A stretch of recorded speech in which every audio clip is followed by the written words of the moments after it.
Thanks for watching Littleton Common. And now here's Barbara McCrae and Mark Crory.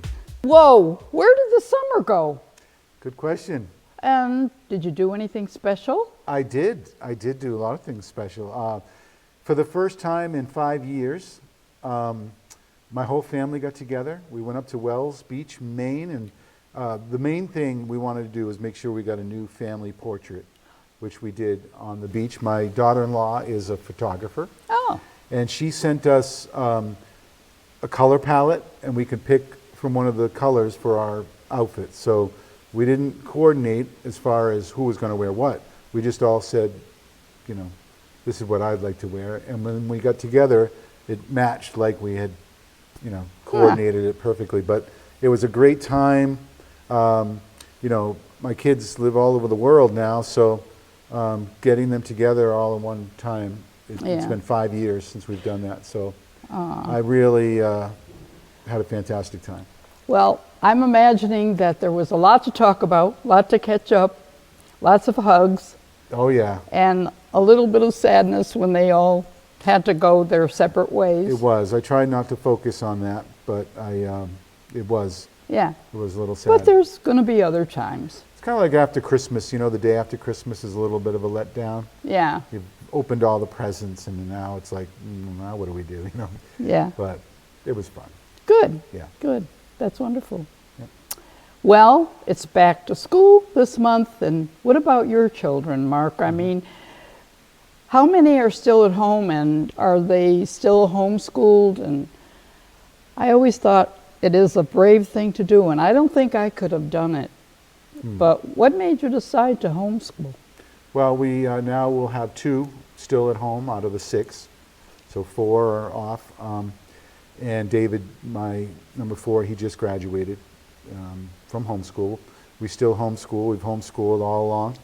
And we decided to do it because we wanted to, just as we grew in our faith, we wanted to be able to instill more of our values onto our children, and thought it'd be a better way to do it if we could homeschool them. And we weave in the curriculum, you know, things that have to do with our faith. So they have a good, strong base. Right. And of course, when they get out, they can make their decisions, you know, to continue on that way or make their own road. And we hope that they would make the, you know, whatever choice that they feel. But at least they have a good base. right. And sometimes we get away from that. Yeah. And I still think it's important. I had fears, to be honest, at the beginning, because I was very social in high school. Oh, yeah. And played a lot of sports and did just, you know, the whole high school scene was wonderful for me. Yeah. I wasn't bullied or anything like that. So, you know, that experience, I would assume my kids would have. And so homeschooling was my biggest fears. Like, are they going to be socially awkward, or, you know, how are they going to play sports, or are they even going to play sports? But, you know, they did Little League and things like that with the town teams for a while. My oldest son played high school for the local high school team, which you can do if you're homeschooled. Oh. You can still play sports at the high school that you're in the district.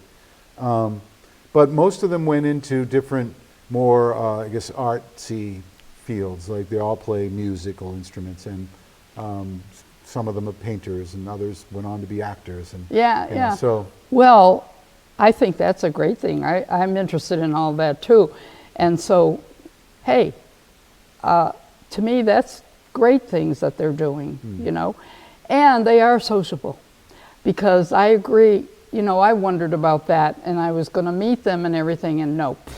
They're very sociable, very, very polite. You know, kids you like seeing. yeah. Well, thank you. I appreciate that. Well, we also got them involved with, you know, speech and debate tournaments, part of a national group for homeschoolers. And they traveled the country doing these debate tournaments, and for them that was their sport. But at the same time that they were competing, so there was competition, there was also, they were learning this valuable life skill of being able to communicate. Sure. And I think, the statistics have shown that people fear death or public speaking more than death. That's the number one thing people fear more than death is public speaking. And so we wanted to give them an opportunity to be able to communicate with others, and that I think that they've really grabbed onto that. Yeah, you'd have to. So that's good. Yeah. So anyway, it's not so bad then to have homeschool. It's not, and I think more and more people are homeschooling these days because for whatever reason. Yeah. It's become more popular. It's not Little House on the Prairie like you think. Right. It's, and there's no bullying, and there's a lot of that lately. That's true. Although with 6 kids, there's still bullying. Bullying's not going away, but not to the extreme that you mean. It's and plus, some people say, well, I just don't think I could teach math or I could teach science or whatever. Yeah, but you don't really. My wife is the teacher. The curriculum does most of the teaching. She's just kind of facilitating and guiding and doing the correcting and everything. And then you can get video series where other people, you watch the teacher online or on a DVD series, or we also have homeschool collaboratives, which other homeschoolers get together, and some parent who happens to be an expert in a certain field, they're the teacher of that subject. And so, it's still homeschool, but it's regionalized in some ways. So it's been great. I think have no regrets now that the first 4 have gone through the we call it Salt and Light Academy. That's the name of the school. So at the end you get a diploma from Salt and Light Academy. So good. Yeah.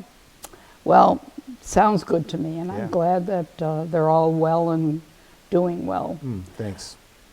So, what a summer we had. Oh my gosh, there was so much rain, but the gardens did great because of sun and rain. And the water department has signs for us to conserve water. Yeah. But I wondered why. Yeah, I wondered that too, but did a little research on that, and it's not for lack of rain really. It's mostly because we've been in a drought for the past few years. So this is the first year that we've kind of caught up a little bit.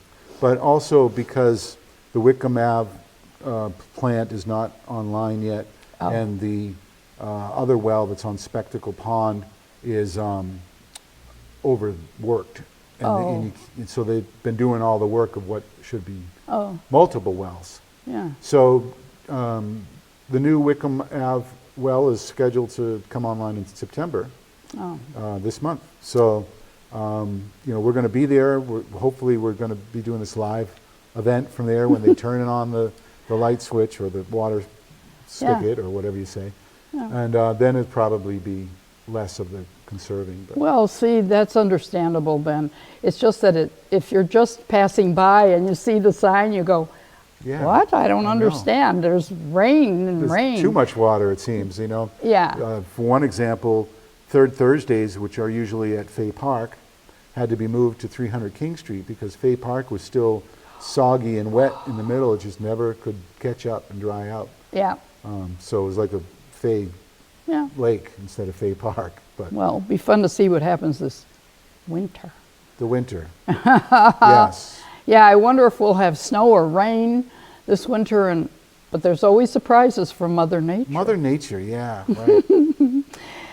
After talking about the old days on our last show, we decided to bring back the old neighborhood party. We have 3 connecting streets, Crestview, Coughlin, and Boxborough. So many new young families with children who didn't know each other because they're new to the neighborhood, but now they do know each other, and they all brought a dish, and the food was great. And you know what? We didn't have doubles of anything. But we loved having your band there because that made the party even better, and everybody enjoyed it. I always feel like you have to have some entertainment, because it just makes it special. That's, to me, another old thing, you know? Right, the neighborhood block parties, that they were Right. kind of a, And I think that more neighborhoods should do these block parties again. sure. Bring them back. We challenge you, Littleton, to have a block party in your neighborhood. I do have a band that's available to play these Exactly. block. And it's great. It's a Yeah. great band. Everybody loved it.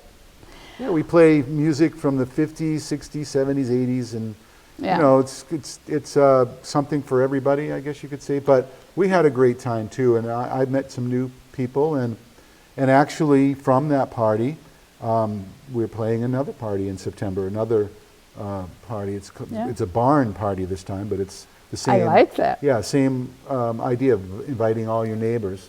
But this time Maybe I it's in a have to barn. build a barn now. Yeah, right. Right. But We'll play no, anywhere. You know, but- we're not a garage band anymore. We're a barn band, apparently. Okay.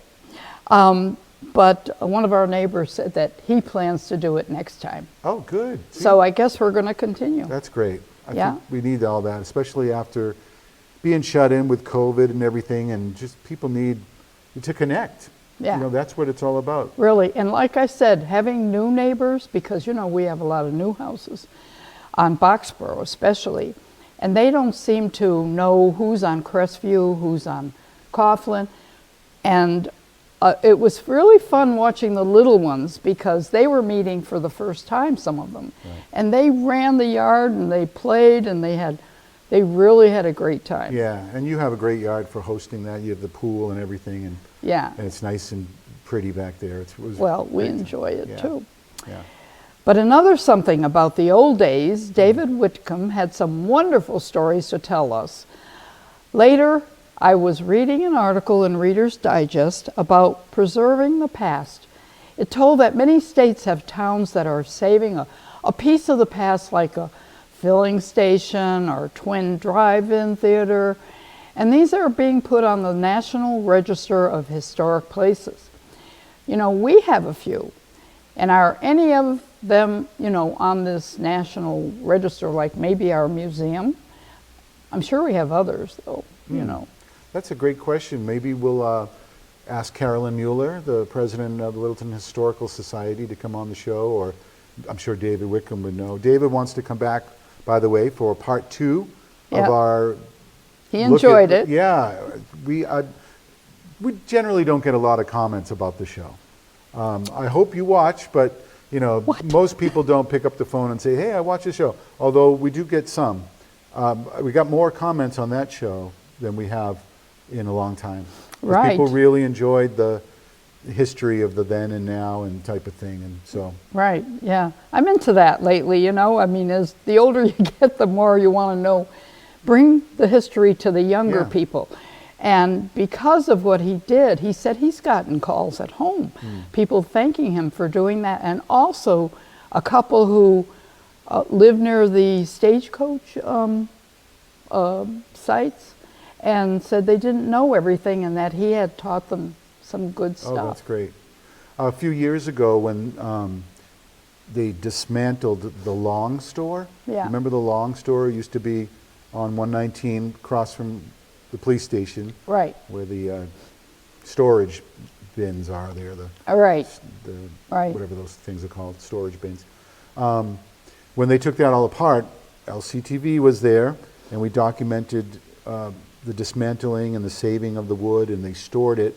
For a while, it was stored in a warehouse down off of 2A, 110, back Potpourri, that area, back where those new, okay. you know, Sandville is what I call that area. Oh, yeah. But anyway, at some point, if they ever get the land in town, they want to put this store back together and using as much of the original wood and things, because the wood is fascinating. I mean, the planks were, you know, this wide Wow. and then long, you know, 12-foot long, cut from big, you know, trees and everything. And just, it's nice to have, like you said, a piece of the past history preserved. For future generations, and then you could make a little museum out of it, or something, you know. Right. But Right. it's a good idea. Littleton has a lot of history. I hope that they're saving it in a place where that wood will be saved you know, in good shape when they do finally do this. Yeah. Well, yeah, you hope it doesn't get to the point where they can only save one board. And I you'll know. be like, this was one of the original boards and everything else is new, you know.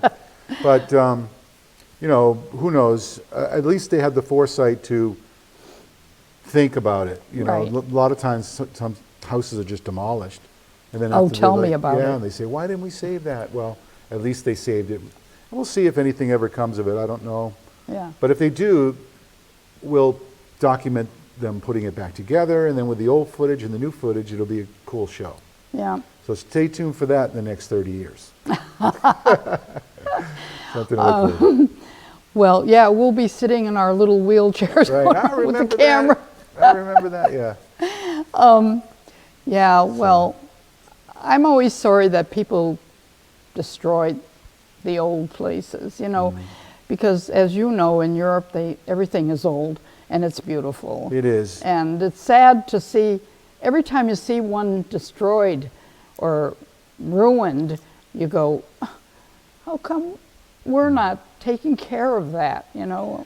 Well, there's a cost associated, of course, and it doesn't take long for something to, if somebody, you notice a neighbor moves out of the neighborhood, someone doesn't live in it for 6 months, the house really can take a beating. I don't know if it's got a life of its own, but without somebody living in it, it just kind of falls apart. These are the new houses. The old houses were built. Oh, yeah, well, that's true. Yeah, Good point. yep. Well, as for the present, we got some video and photos from the third Thursday that was held in August. And LCTV was there with a cable booth. So take a look at this. Hi, my name is Leslie, and I love LCTV.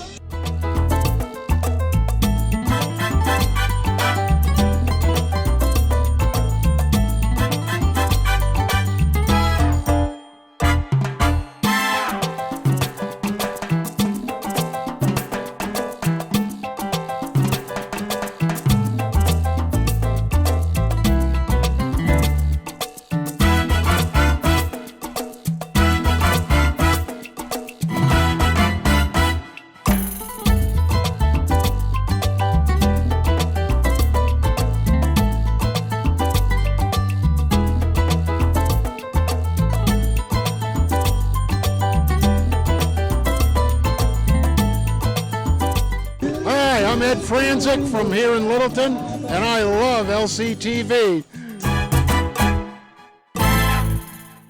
LCTV is holding both an open house and a free video production workshop in the coming months. That's right. In fact, look for these flyers. You'll see them maybe around town in different stores, also on the community bulletin board.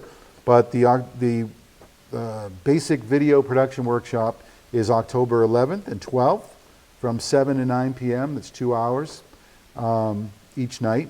It's cumulative, so you come both nights. It's not the same, the different things, Okay. 2 nights.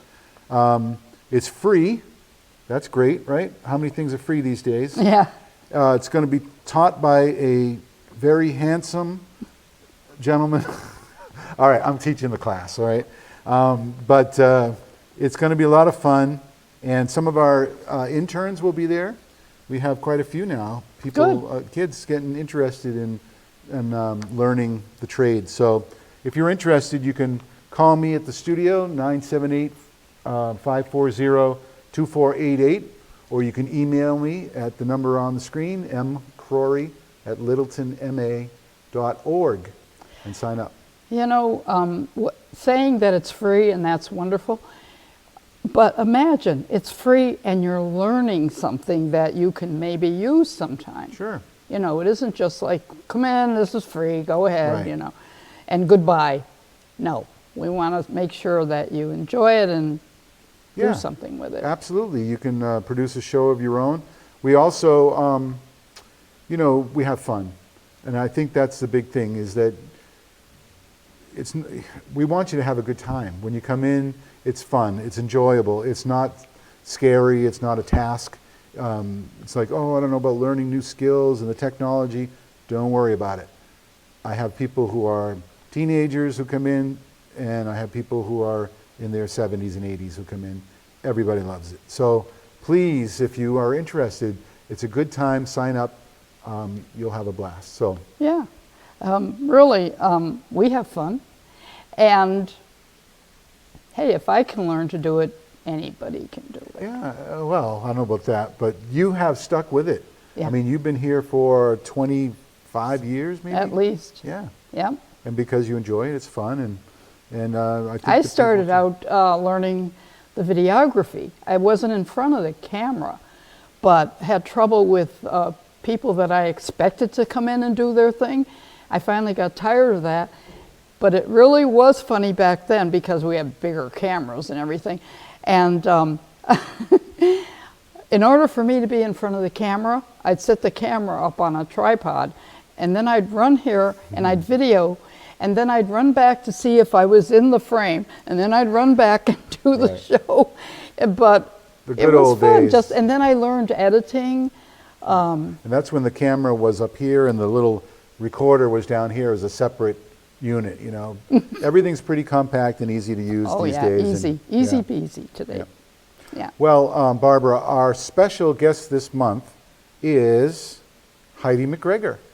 And Heidi is here to talk about the Digital Citizenship Program for grades K through 5 in the Littleton Public Schools.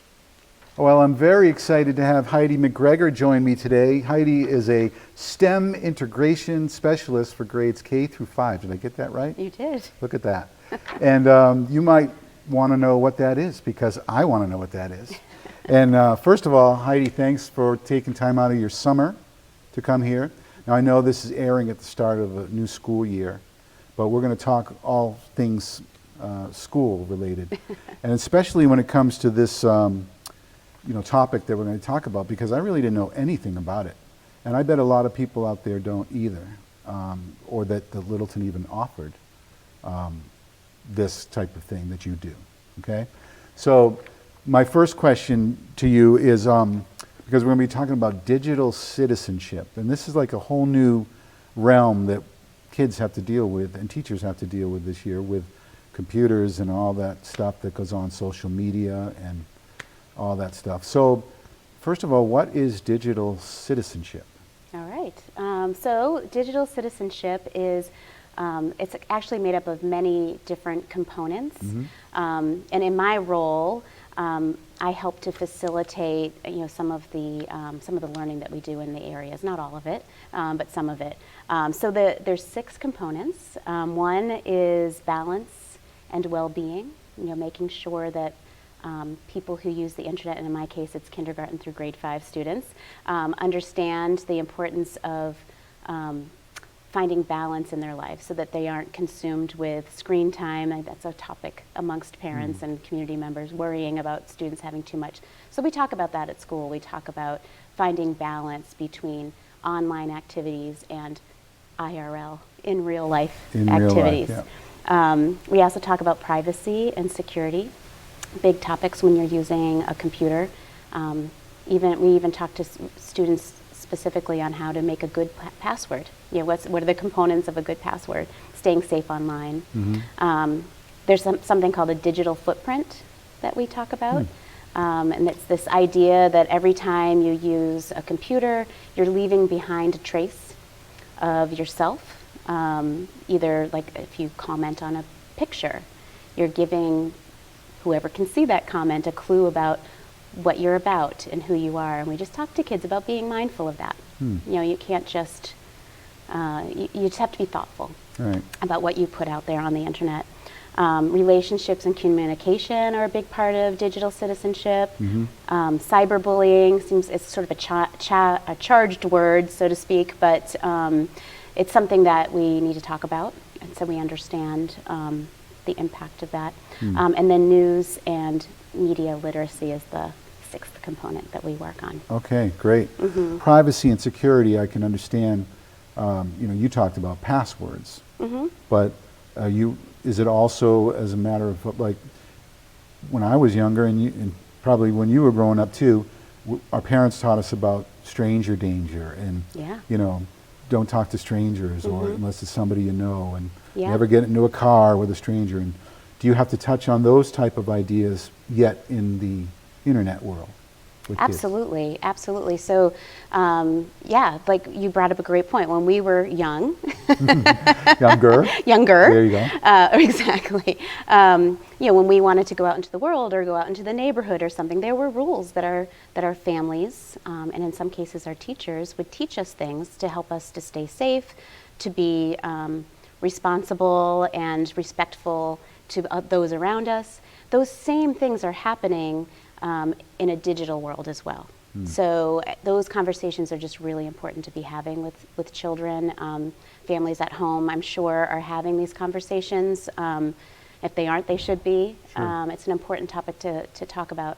So one of the things that we talk about is, what would you do if you're playing an online game? And our young students are playing a game called Roblox. There's Sure. they're very, very innocent, Right. very Minecraft is another one, Minecraft, some online games, and we go through some scenarios of what would you do if you had a message from someone that you didn't know.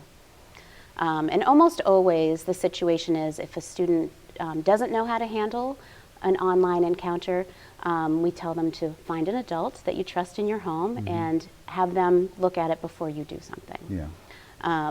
We want the families to be part of that at-home experience. Sure. I guess our mindset is that education is the best defense. So we want our students to be equipped with a set of tools to be able to recognize when something doesn't feel right. Right. And I'll tell you, they're pretty good. I've had some great conversations with even first and second graders who are like, nope. One of the activities that we do is what's safe to say online about yourself. So we'll say, should you say your first name and your last name? And they all know, nope, you don't do that. And then we'll say things like, well, can you tell someone your favorite color? And some of the kids are like, I wouldn't tell them that. It's really, they better, really good. better to err on the side of caution, I guess, right? Right. Yeah, but we have conversations about it. Well, can you be identified by just talking about your favorite color? No, you can't. There's probably billions of people that might also like red. Yeah, it's true. For sure. So we talk about that, like what's personal versus what's private. And that's a big distinction that our young kids are learning. Now, cyberbullying is one of them. And again, going back to the good old days when we were younger, there was, bullying was always around, but I think it's to the nth degree now because it's all about, I don't know if kids K through 5 are young enough to be in social media. Are they like on TikTok and They should know. Okay. They shouldn't be, but Yeah. but kids are aware of what's happening around them, right? So it's just part of our culture in general. So, students will mention that they know about TikTok, they know about these things. Instagram and things Yeah, like that? yeah. Well, certainly teaching kids to be respectful to others and how Right. to treat others the way you want to be treated type of deal Right. probably ties into cyberbullying in a way, right? Yes, it's all connected, isn't it? Yeah. I even think about like the Shaker Lane has a program called the Heart Program. People who know about Shaker Lane know about this, where we talk about just how to be a good citizen of Shaker Lane School. That has nothing to do with digital world, but whenever we start talking about digital citizenship at Shaker Lane, students are like, oh, it's like showing heart when you're online. It's all the same. It's That's all good. the same things. I'm glad they're It's getting just it. that we can't expect kids. It's sort of a myth that the young people today are digital natives is the term that people use a lot, is that they've grown up using digital media, so they know more than we do. Like if I want to fix something, I would ask a 3-year-old. Right. There's some Right. truth to it. Yeah. But the myth of that is that they don't know how to navigate it necessarily. They do need an adult guide. They need someone to help them understand how to be respectful and safe Yeah. in a digital environment, just like walking around their neighborhood. Right. So we can't expect them to just automatically know the rules of engagement, so to speak, Right. in a digital environment. Oh, so how are Littleton students learning all this stuff? Like, what's the layout here? Okay, So I can really just speak to kindergarten through grade 5. Sure. I know at the middle school and the high school, some great things are happening around digital citizenship. But kindergarten through grade 5, we have a program that we've laid out that as a team, we created, really actually curated lessons from sources that are experts in this field. So each grade level has 3 lessons that we ask their classroom teachers to teach during the school year. So they have 3 direct instruction lessons that build from year to year, and they're very, very age appropriate. You know, the lessons that we do in kindergarten are very different than what we do in 5th grade, even though they might hit on the same topic. Is this part of every day? They schedule a block of time every day to do this, or is this like No. October is cyber security month or Right, something, right. and then you, Yeah, I mean, there are months put aside to this sort of thing, but we just kind of target sometime we try to do it in the fall, these 3 lessons Yeah. per grade level. well, it makes So- sense to do it early in the school year Yeah. to give them, because, it does no good in February, March, when they've already had 5 months They've of already been of using messing up. Yeah. technology, right? Right. And that's the other component of our, one of the other components of our program is that students are using digital tools. All of our students, grades 2 through 5, have Chromebooks issued to them, so they each have their own Chromebook. Wow. So as they're using digital tools to complete their work, they have an opportunity to practice these skills. And they're with their classroom teacher who's guiding them in that practice. So it's a very teachable environment to help students along as they learn these important skills. Now, you had mentioned to me that 2nd graders have their own podcast. That's right. Tell me about that. That's right. Right. So that's another way that we practice is that Michelle Kane, our principal at Shaker Lane School, had started a podcast, I guess it was 2 years ago now, called Shaker Lane Shares. And it continued on last year, and it's open to 2nd graders. So 2nd graders come and they have a topic that they need to talk about. That must be very interesting to hear their perspective on things. Right. Yeah, the episode on vegetables is probably one of the Why broccoli silliest. is actually bad for you, right? Right. I could see Right. So we really turn over the podcast to the students. I am there to facilitate their conversation and help them with things like editing and the adult sorts of parts of it. But the conversation is really just a genuine conversation that comes up from the students. So it's an opportunity for them to practice creating something for the internet that comes from themselves, see themselves as creators, not just consumers of things that you find on the internet, and also attach like that responsibility for being honest and truthful. And fun. I'll admit the podcast is really fun, but it's just a real life example of how they can practice digital citizenship skills Great.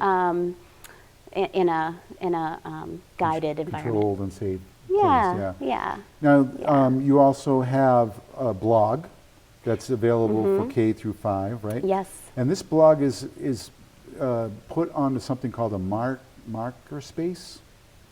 Oh, okay. So What's that all about? So, both Shaker Lane and Russell Street School have a maker space. Maker space. Yes, that's what you I got was it. thinking, yeah. Which is a space where students really drive their own learning. We do really open-ended projects that tie into curriculum, but we give opportunities for students to have their own, make their own mistakes, to be honest with you, and figure things out on their own. So it's a sort of a unique space in our schools. And it's internal only to those grades K through 5. It doesn't go out to the world, right? It's just the maker space is just internal. The maker space is a physical room at Shaker Lane and a physical room at Russell Street School where they build things. I got you. Yes. Okay. I thought it was And some then- cyber term. Well, there I was is more. not- Oh no, yeah, it's a physical space. And then what the blog actually does go out to the world. Oh, So we talk about this blog and how to use the blog. And we have a rule that if a student makes something that they're really excited about or they're proud of or they like how it worked, they can take a photo or a video of it and then request to have it published to the blog. And the rule is that they can't include their own face or the faces of anyone else. And then that evolves into a very natural conversation that revisits some of those direct instruction lessons that they've had over the years. Or for our kindergarten students, it might be the first time they've talked about that in particular. And the students get it. They really do. They understand that, okay, I'm here to celebrate this robot that I just made draw a square, for example. I'm not here to take a picture of somebody else or make commentary on something that's not related to my project. So we have some layers of protection in there. If a student wants it to go out to the public blog, I have to approve it first. Right, You know, That's good. we're there to help. That's you know, good. Yep. but it's just an opportunity for them to again see themselves as creators, not consumers, of what's out there on the internet. Now, what new topics are emerging in digital citizenship? Well, there's a lot going on right now. Yeah, I bet. Yes, I was just at a conference in Philadelphia where a bunch of people got to get together to talk about educational technology and, of course, artificial intelligence, known as AI, right, is a very big topic right now, especially in education. So much is emerging and figuring out, but I do think that there's a digital citizenship component. What about this increased focus on media literacy? What does that mean? Right, yeah, so part of digital citizenship is understanding that, you made a joke about it earlier, if you read it on the internet, it must be true. Right.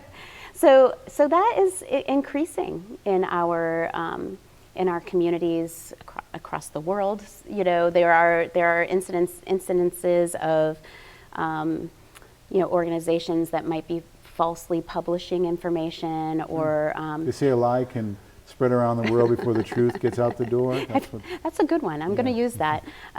So just being able to understand about how digital sources, how to vet them, like how to make sure you're getting something that is Different truthful. opinions and different views on a topic. Right. Opinions are one thing. Right. But just understanding your role in media literacy and how you, as the consumer of that information, can make sure that you understand what's really happening. And in grades K through 5, there was this component of wellness and the impact from social media. How does that relate K through 5? Yeah, I mean, well, K through 5, I'm not so sure that social media is playing a big role in their lives. They definitely are aware of it. Younger students are definitely aware of it, especially our older, our 4th and 5th graders are really aware of it. But it's definitely. I think everyone knows what TikTok is, and everyone's watched TikTok videos. But TikTok, you got to really be careful with that because anything could show up there. Yeah, well, there's that, and there's also just almost like the,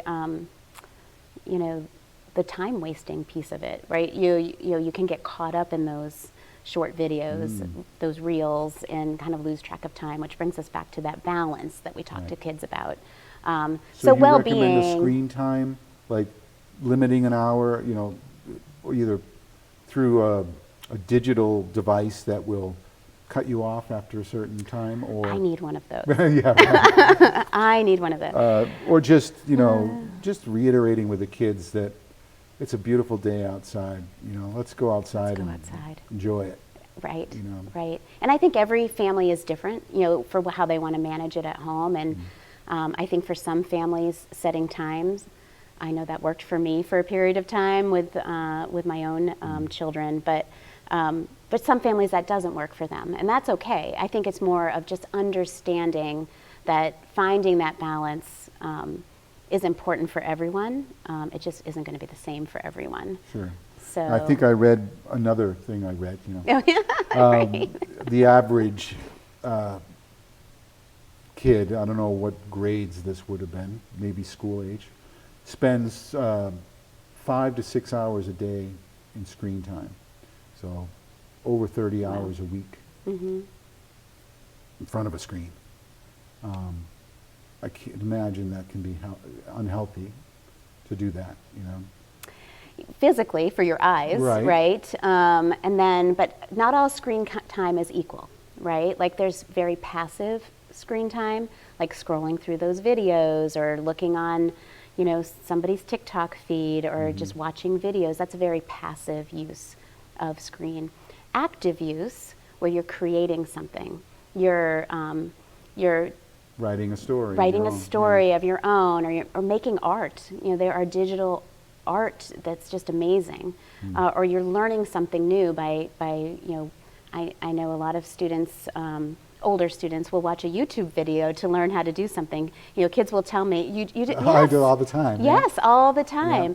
So I think, I guess my answer to that is not all screen time is the same. So it's hard to, you know, 5 hours a day of passive screen time, I just can't imagine that that's good for you. Then that's what you teach the kids, then hopefully that, you know, find that balance. You talked Find the about the balance. balance of, Yeah, and create more than you consume.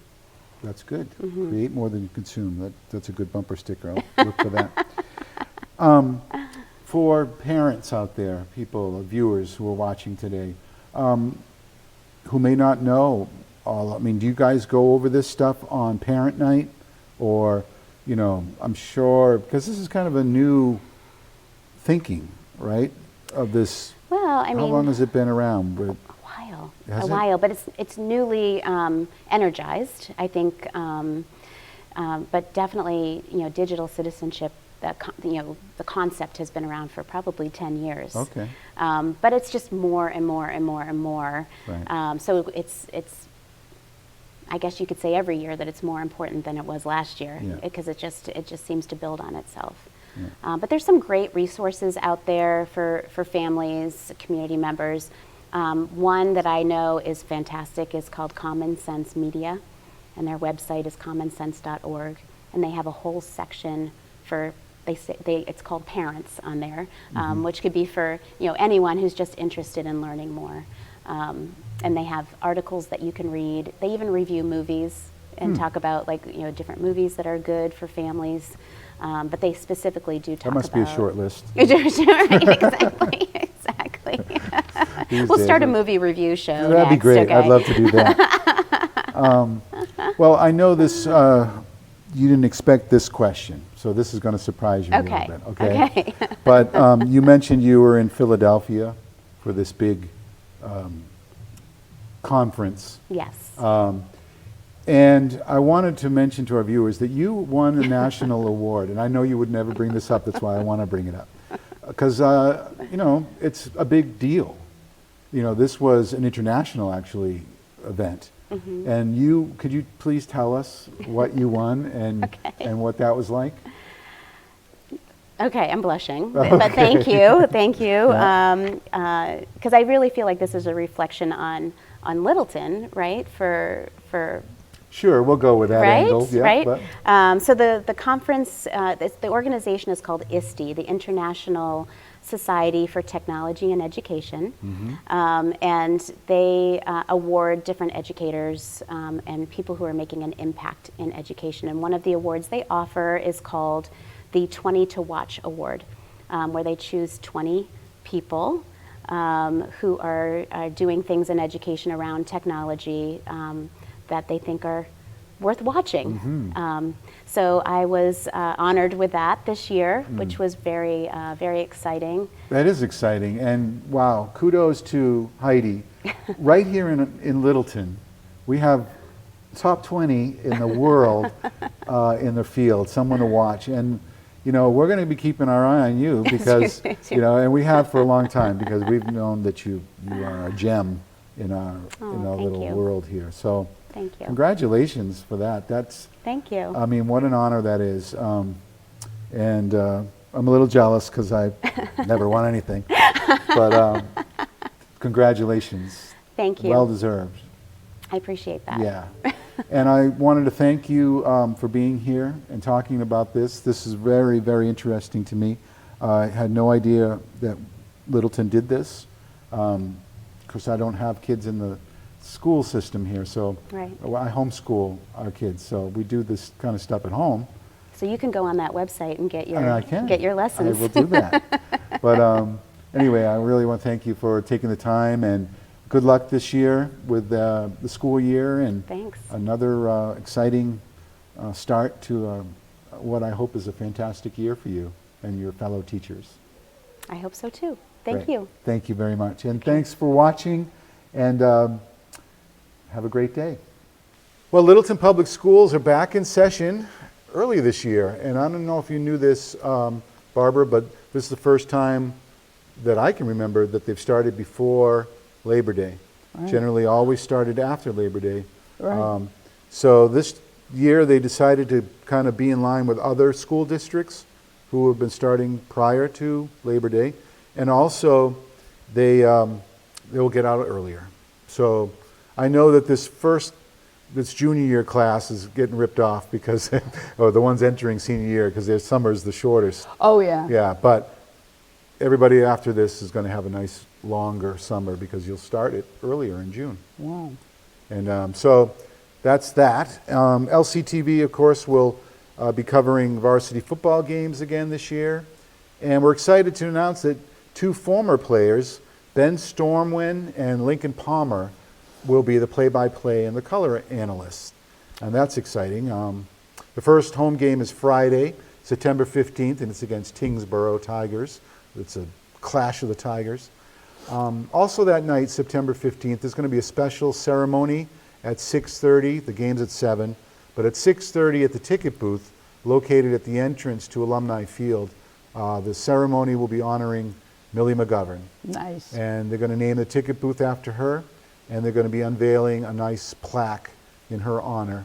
And there's some other guests and things lined up, and that's to honor all the years that she served as the official ticket taker for the high school sporting events. And not only did she do football, but Right. she did basketball and other sports, And soccer, everything that was at Alumni Field, she was there Yeah. taking the And she tickets. was always on the street, guiding the cars. Yep, directing So- traffic in front of the school, Yeah. which, she was quite the lady, and it's nice that they're honoring her by doing this. Right, For right. her. I'm glad. Yeah. She was fun. Well, Senator Eldridge and Representative Arciero once again hosted a cookout for Littleton seniors on August 30th, and it is really always a great event. And speaking of great annual events, the Littleton Historical Society's annual Peach Social was on August 23rd.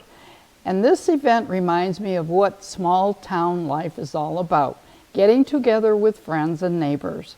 Although this year I learned that there is a national peach shortage, especially in this area. But thankfully, the Historical Society was able to get their hands on more than enough peaches to make the event successful and delicious. Well, that's good. Yeah. And well, let's not forget to mention some special days this month in September. Our long weekend, of course, September 4th is Labor Day. September 10th is Grandparents' Day, which I qualify for now. Oh, So- yeah. And I'm a great grandma, so I better get 2 gifts. All right, remember that. Or any gifts, let's put it that way. Right. Of course, September 11th is Patriots' Day, and autumn begins on the 23rd of this month, and September 24th is the beginning of Yom Kippur. So those are some of the September events to mark on your calendar. Yes, definitely. We have been working on things you are interested in and hope you will join us each month. We enjoy knowing you're there and hope you enjoy being with us. And until next time, don't forget to hug a senior.